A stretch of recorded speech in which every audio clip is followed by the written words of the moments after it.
Hello बच्चों, let's read the question. Question says block B of mass 2 kg rests on block A of mass 10 kg. All surface are rough with the values of coefficient of friction as shown in the figure. Find the minimum force F that should be applied on block A to cause relative motion between A and B, where g is equals to 10 meter per second square. तो हमें block A पर force लगाना है।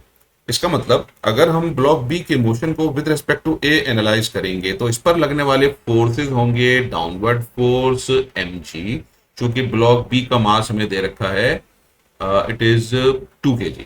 सो it is 2 kg यानी हो जाएगा 20 newton. Upward force normal reaction N B, और चूंकि ब्लॉक बी की tendency with respect to A backward जाने की होगी तो इस पर फोर्स ऑफ फ्रिक्शन लगेगा फॉरवर्ड डायरेक्शन में। Let's say it is F B, और एक लगेगा सूडो फोर्स, चूंकि ए हमारा एक्सेलरेट होगा तो सूडो फोर्स लगेगा बैकवर्ड डायरेक्शन में, दैट इज 2 into a। तो अगर हम चाहते हैं कि इसका बी का relative motion with respect to A शुरू हो जाए तो उसके लिए at least 2a must be greater than equal to static friction. अब स्टैटिक फ्रिक्शन की वैल्यू कितनी होगी?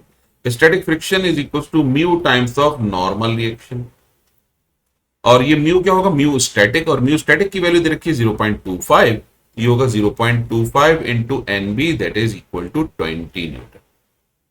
तो ये हो जाएगा 5 न्यूटन, यानी हमारे पास जो स्टैटिक फ्रिक्शन की वैल्यू हो जाएगी, लिमिटिंग फ्रिक्शन की वैल्यू होगी 5 न्यूटन। तो हमारा 2a must be greater than 5 newton. It means 2a is equal to at least 5 newton, और acceleration minimum required is 2.5 metre पर सेकेंड स्क्वायर। तो ये तो हो गई हमारी फर्स्ट एक्सप्रेशन। अब ब्लॉक ए पर लगने वाले फोर्सेस देखेंगे हम। ब्लॉक ए पर लगने वाले फोर्सेस हैं downward force mg that is 100 newton, upward normal reaction N A, downward normal reaction N B, external force F, और साथ ही साथ इस पर फोर्स ऑफ फ्रिक्शन लगेगा बी की वजह से F B by Newton third law of motion. और क्या लगेगा? और लगेगा force of friction due to the surface that is equals to let's say it is F A.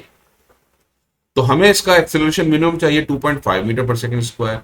तो नॉर्मल रिएक्शन की जो वैल्यू होगी that is N A is equals to N B plus 100, which is equal to N B is 20, तो it is equal to 120 newton. This is N A, और F A की जो value होगी that is equals to mu k, यानी क्योंकि ये slide करेगा इसका मतलब काइनेटिक फ्रिक्शन तो 0.15 into 120, which is equal to, यहां से हमने 100 हटा, डेसिमल हटाया, एक जीरो से एक जीरो कैंसिल, 5 3 15, 5 2 10, और ये हो जाएगा 6, ये हो जाएगा सॉल्व होकर 18 न्यूटन। इसका मतलब एफ माइनस एफ ए पिल minus F B will be equal to mass into acceleration that is 10 into 2.5, यानी एफ माइनस एफ ए की वैल्यू कितनी है?